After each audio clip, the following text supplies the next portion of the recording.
नमस्कार भाइयों बहनों। मैं अपना एक लेख आपके समक्ष प्रस्तुत कर रहा हूँ।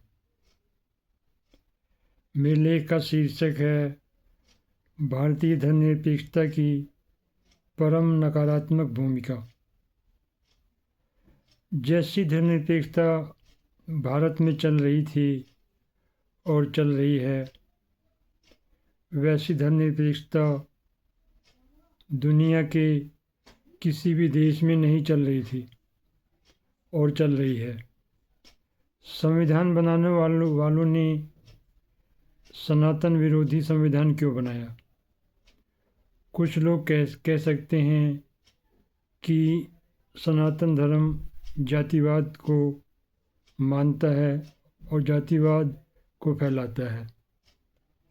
सनातन धर्म के दो प्रमुख ऋषि वेद व्यास और वाल्मीकि पिछड़ी और दलित जातियों से संबंधित थे।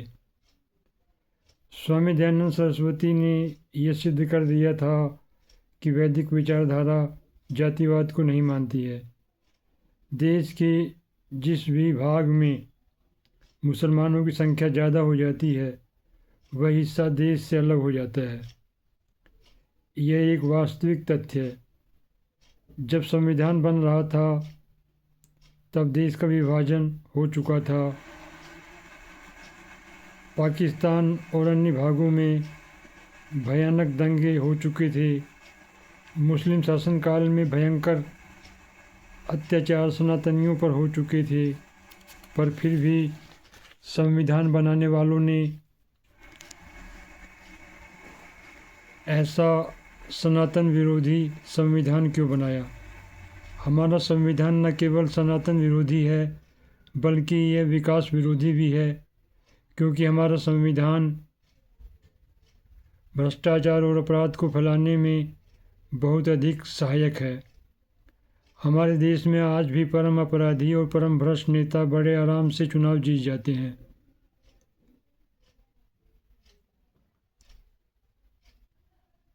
और हमारा संविधान उनको रोक नहीं पाता है, क्योंकि अपराधियों और भ्रष्टाचारियों को राजनीति से दूर रखने की कोई व्यवहारिक व्यवस्था हमारे संविधान में नहीं है। भ्रष्ट अधिकारियों को हमारे देश में कठोरतम सज़ा नहीं मिलती है। इसलिए कुछ पार्टियों को छोड़कर लगभग सभी पार्टियों में परम अपराधी और परम भ्रष्ट नेता भरे पड़े हैं। राजनीति इस समय एक सर्वोत्तम व्यापार बन गई है और परम अपराध और परम भ्रष्टाचार नेताओं की दासी बन गई है। अधिकारी और नेता दोनों मिलकर खूब भ्रष्टाचार करते हैं और आज भी कर रहे हैं, कुछ कम मात्रा में 2014 की तुलना में। इसलिए हमारा देश एक विकसित देश नहीं बन पाया है आज तक। इसीलिए हमारे देश में समस्याओं और राजनीतिक भ्रष्टाचार की बाढ़ आ गई थी 2014 से पहले तक। अभी भी हमारे देश में भ्रष्टाचार समाप्त नहीं हुआ है। वैसे भ्रष्टाचार और अपराध को समाप्त करने के बहुत से तरीके हैं, पर सरकारों ने भ्रष्टाचार को नष्ट करने के लिए गंभीर प्रयास नहीं किए हैं। इसीलिए हमारे देश में भ्रष्टाचार और अपराध बढ़ता ही चला जा रहा था 2014 से पहले तक। हमारा संविधान बहुत ही दोषपूर्ण है। इस संविधान को हड़बड़ी में बनाया गया था। मुसलमानों को कांग्रेस पार्टी ने संविधान से ऊपर बनाए रखा था, क्योंकि तभी मुसलमानों को एक पागल भीड़ की तरह से इस्तेमाल किया जा सकता है और उनकी विकास को रोककर एक पागल भीड़ की तरह उनका प्रयोग किया जा सकता है। एक मुसलमान 4 शादी कर सकता है, पर सनातनी सिर्फ एक शादी कर सकता है। सनातनी मंदिरों से सरकार पैसा लेती है करोड़ों रुपए, पर मस्जिदों से और चर्चों से 1 रुपये भी नहीं लेती है। किसी भी देश में ऐसा नहीं होता है, पर भारत में आज भी ऐसा हो रहा है। अगर सनातनी मंदिरों का पैसा सनातनी समाज को मिले तो इससे सनातनी समाज को बहुत लाभ हो सकते हैं। तब भारत एक विकसित देश बन सकता है। मुसलमान अल्पसंख्यक नहीं है, पर फिर भी उन्हें अल्पसंख्यक माना जाता है। सरकार ने अल्पसंख्यक मंत्रालय आज भी बनाया हुआ है। मुसलमानों ने 2 अलग देश बना लिए, पाकिस्तान और बांग्लादेश के रूप में। फिर भी मुसलमानों को सनातनियों से ज़्यादा अधिकार प्रदान किए गए थे हमारे भ्रष्ट नेताओं के द्वारा।